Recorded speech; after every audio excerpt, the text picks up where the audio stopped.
Hello guys, good morning. Welcome back रसिंगा ब्लॉगमध्ये तुमचं मनापासून स्वागत आहे. हे माझा सेकंड मिनी ब्लॉग आहे. सो माझ्या मिनी ब्लॉगमध्ये तुमचं स्वागत. सर्वात प्रथम आज मकर संक्रांत आहे, तर तुम्हाला मकर संक्रांतीच्या खूप खूप शुभेच्छा. तिळगुळ घ्या, गोड गोड बोला, तुमच्या सगळ्यात चांगल्या इच्छा स्वामींचरणी पूर्ण होऊ दे, हीच माझी प्रार्थना आहे त्यांच्या चरणी. सो आज जेवण तर सगळंच करायचं होतं, डाळ भात भाजी चपाती सगळंच करायचं होतं.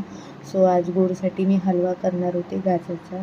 सगळा मोठा ब्लॉग मी ज्याची काय अपडेट आहे तो मी अपलोड केलेला आहे, तुम्ही जाऊन बघू शकता मी गाजरचा हलवा कसा केला आहे माझ्या पद्धतीने. इथे मी पनीरची भुर्जी करायची होती, त्याची तयारी केली आहे. इथे पनीरची भुर्जी मी रेडी पण झाली आहे माझी. आणि मला खोबरं किसायचं होतं, सो मला डाळीसाठी खोबरं पाहिजे होतं, तर ते मी किसायला इथे बसली आहे. अशा पद्धतीने माझा दिवस सुरू झाला सकाळी. सो सकाळी लवकर उठली होती, त्याच्यामुळे माझी थोडी तरी कामं आवरली, नाहीतर खूप गडघाई झाली असती. सकाळी जायचं होतं मला स्वामींच्या मठात, खूप इच्छा होती सकाळपासून, बट ते काय सकाळी शक्य झालं नाही.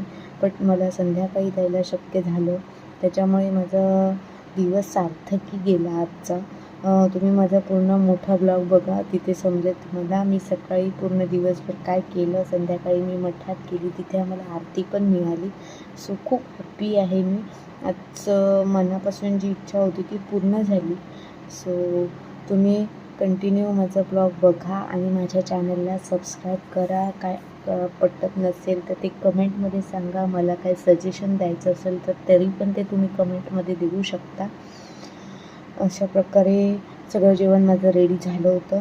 मी ओटा क्लीन केला, भांडी घासून घेतली, देवबाप्पाला नैवेद्य दाखवला, स्वामींना नैवेद्य दाखवला, आराम केला. संध्याकाळी उठलो आणि अचानक असं झालं की मठात जायचं.